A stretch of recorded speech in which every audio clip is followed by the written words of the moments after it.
नागपूर हायकोर्टाचा जो निर्णय आहे की ज्याच्यामध्ये डिस्ट्रिक्ट जजने जे निकाल दिलेले नाहीत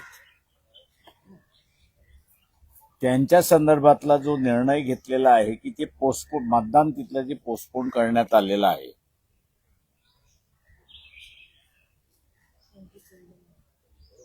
आणि त्यालाच धरून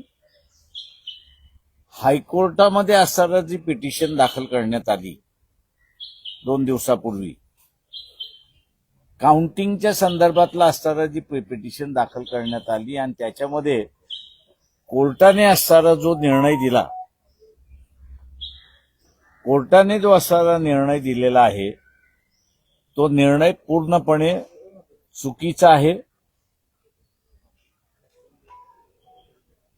चुकीचा आहे